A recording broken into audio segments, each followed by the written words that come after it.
శ్రీశైలశృంగకుహరేషు కదోపలప్స్యే గాత్రం యదా మమలతాః పరివేష్టయంతి కర్ణే యదా విరచయంతి ఖగాశ్చ నీడాస్. అప్పుడు వీడు కదలడు అని నమ్మకం వచ్చి తీగలు చుట్టుకుంటాయి. వీడు కదలడు అని నమ్మకం వచ్చి పక్షి చెవుల్లో పుల్లలు పెట్టి గూడు పెడుతుంది. వీడు కదలడు అని నమ్మి పక్షులు వాసం చేసి గుడ్లు పెట్టి పొదిగి అరుస్తాయి. అయినా కదలడు. ఎందుకనంటే తన్మయుడై ఉన్నాడు. అది సమాధి స్థితి.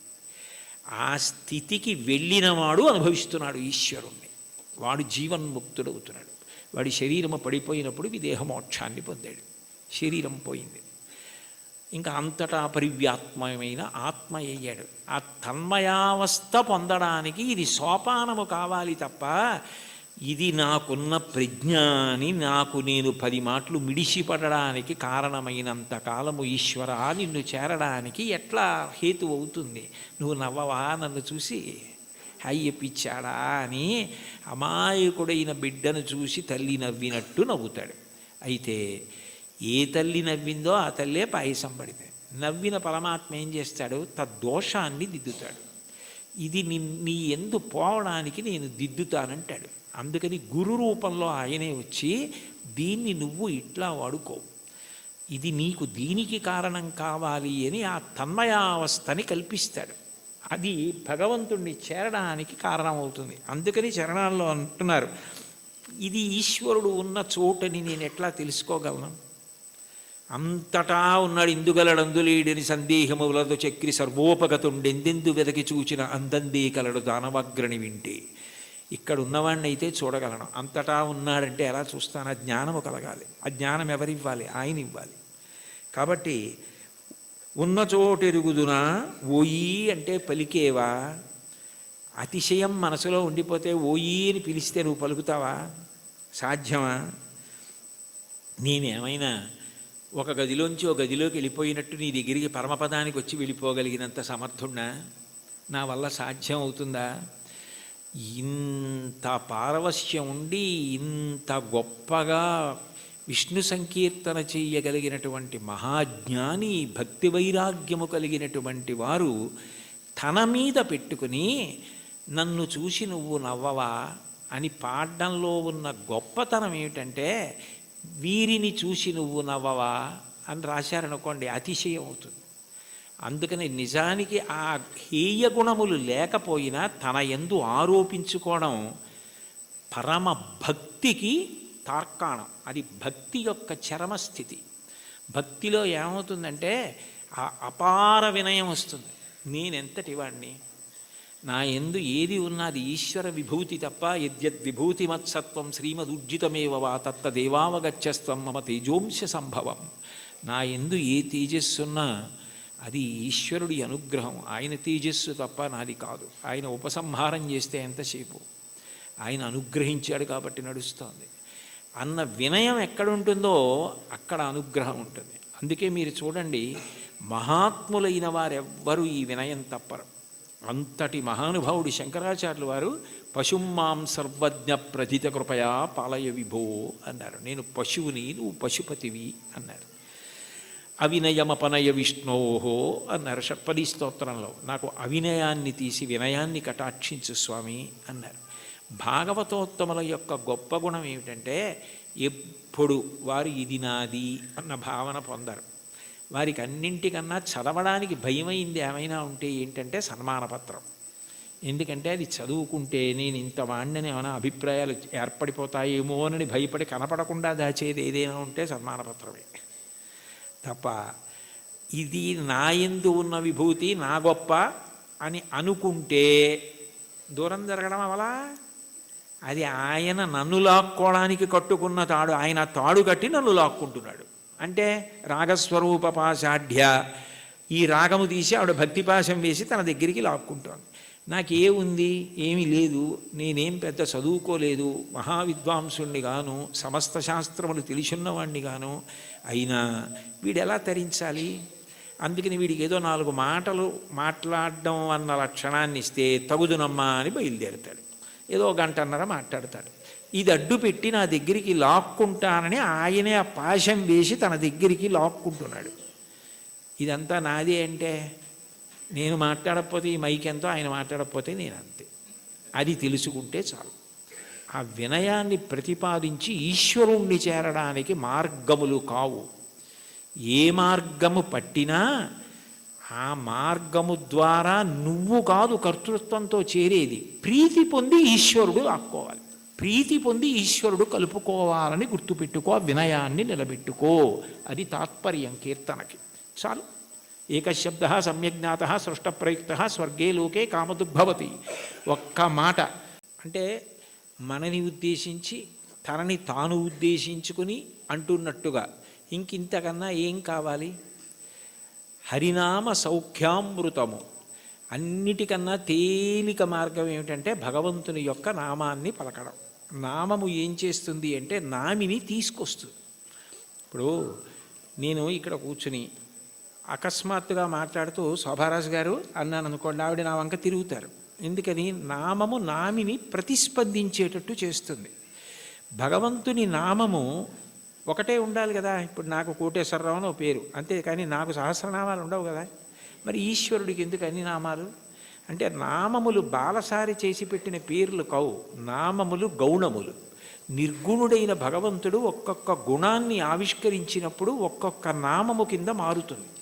ఉదాహరణకి స్థాణుహు అన్నాను అనుకోండి.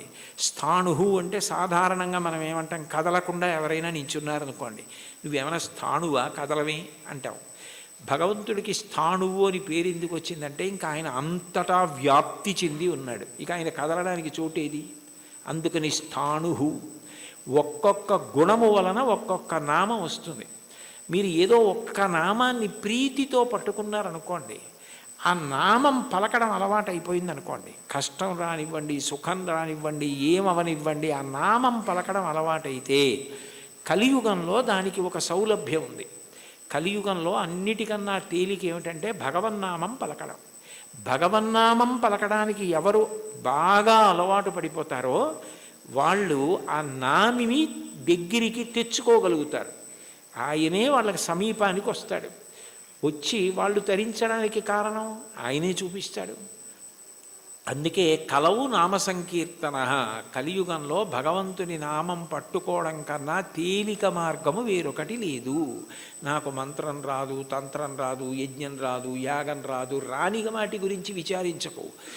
ఏదో ఒక నామం పలకగలవు కదా. శివ అనగలవు, రామ అనగలవు, ఆ నామం పట్టుకో చాలు. అది ఒక్కటి పట్టుకుంటే అది రెండు ప్రయోజనములు చేరుస్తుంది.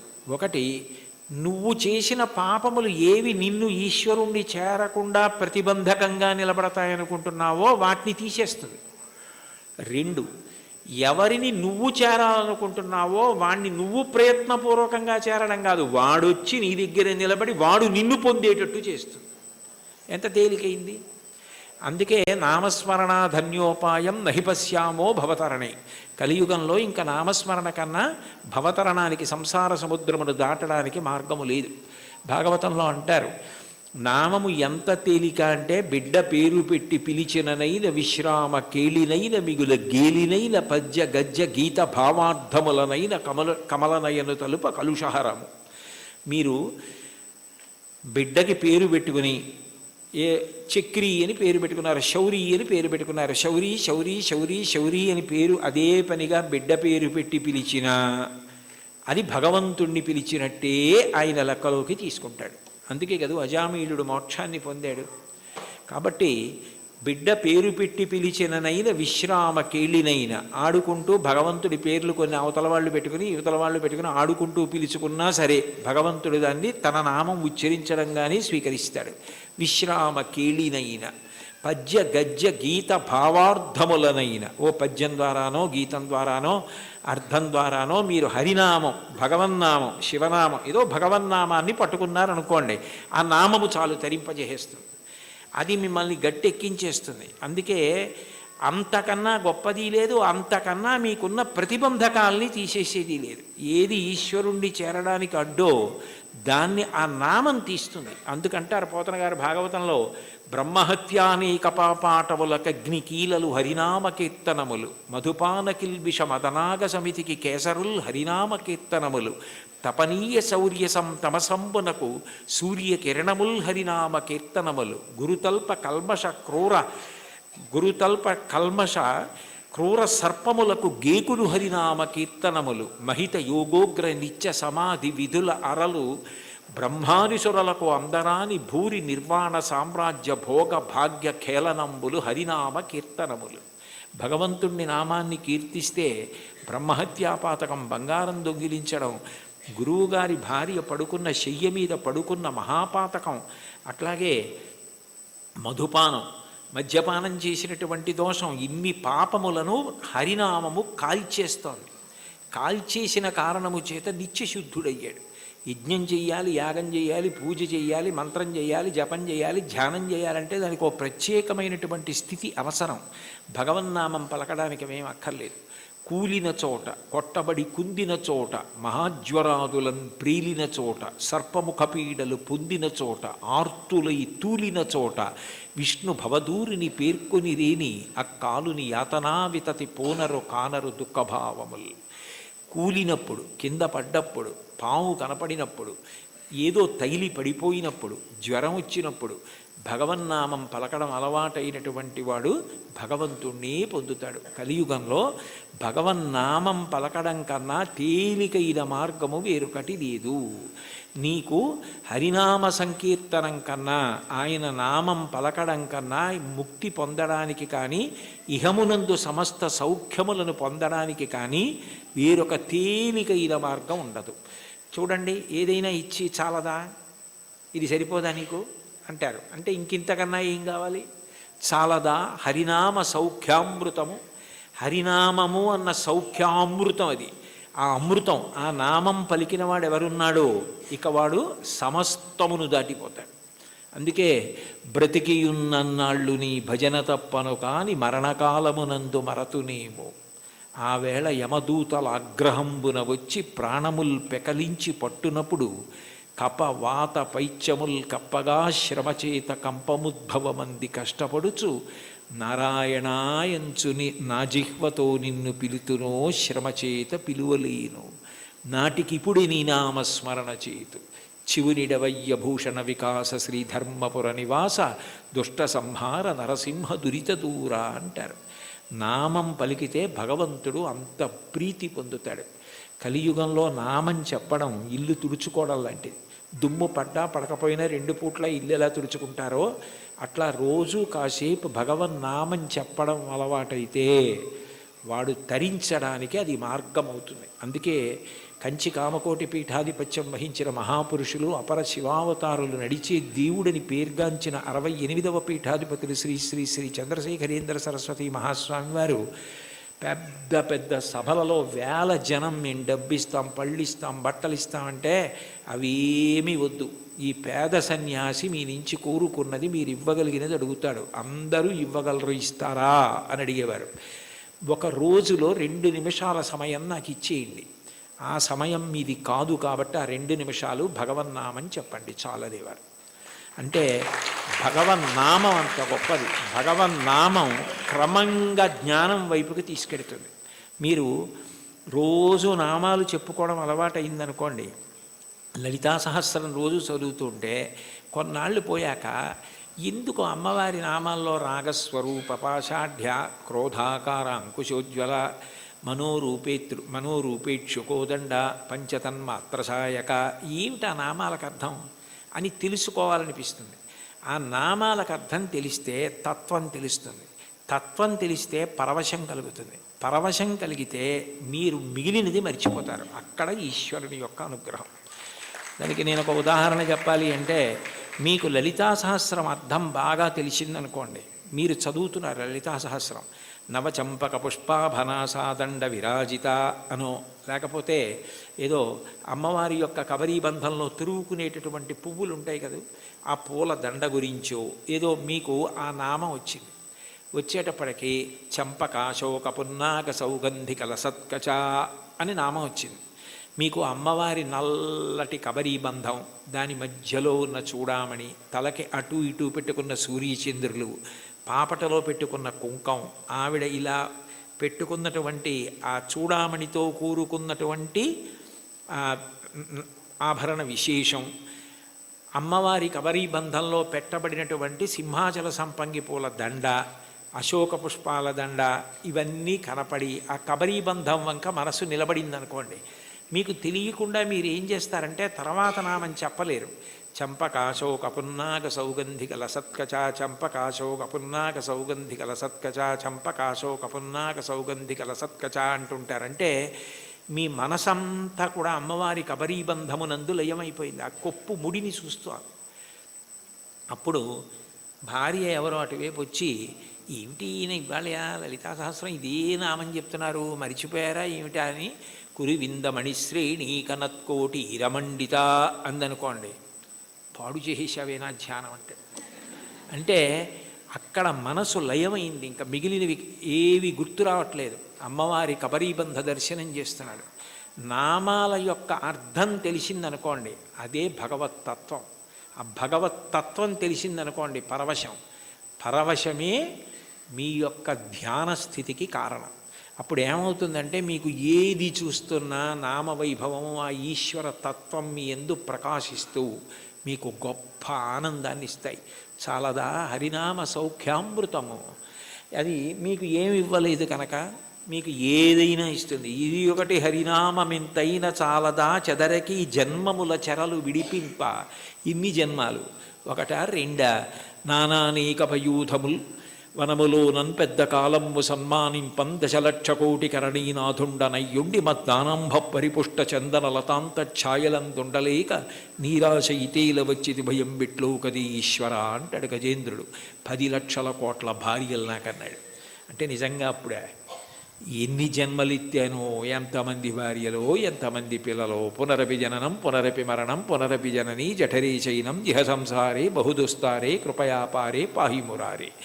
ఆ జన్మ పరంపర నుంచి విడిపించడానికి ఒక్క నామం చాలదా? చాలదా హరినామ సంకీర్తనము. మదినొకటి హరినామమింతైన చాలదా 10,000 నరక కోపముల వెడలింప. 10,000 నరక కోపముల యందు పడవలసిన పాపాలు తీసేయడానికి ఒక్క నామ సంకీర్తనం చాలు. ఎంత పెద్ద దూది పర్వతమైనా కాలిపోవడానికి ఒక్క నిప్పు రవ్వ చాలు. ఒక్క నామం చాలు, ఎంత సంచితమైన దగ్ధమైపోతోంది. కలదొకటి హరినామ కనకాద్రి చాలదారి బంగారు కొండ. తొలగుమని దారిద్ర్య దోషంబు చెరచ. లేదన్న బాధ పాపము వలన వస్తే పాపమును తొలగించడానికి ఆ నామం చాలు. తెలివొకటి హరినామ దీపమది చాలదా కలుషంపు కఠిన చీకటి పారద్రోల. కఠినమైన అజ్ఞానమనే చీకటిని పారద్రోలడానికి భగవన్నామమన్న దీపం చాలు. అయితే చివర పెద్ద మూడేశారు. భగవన్నామమునందు అనురక్తి దేనికి కలుగుతుంది అంటే భాగవతులతో కలిసి తిరిగితే వస్తుంది. వాళ్ళు ఎప్పుడూ భగవన్నామని చెప్పుకున్నంత పరవశించిపోతాడే, ఆయనతో ఉంటే ఎప్పుడు ఆ భగవత్కథలు భగవద్వైభవం అలా తలుచుకు తలుచుకు తలుచుకు తలుచుకు మురిసిపోతూ ఉంటాడని మనకి కూడా అబ్బుతుంది. అందుకని కావలసింది ఏమిటంటే సత్సంగం, సత్పురుషుల సహవాసం. వాళ్ళని మనం గుర్తుపడతాం, కానీ వాళ్ళు మనని గుర్తుపెట్టి పేరు పెట్టి పిలిస్తే అంతకన్నా గొప్పతనం లేదు. అంటే సత్పురుష సహవాసం అంత గొప్ప సుమా. కాబట్టి సొగసి ఈ విభుని దాసుల కరుణ చాలదా.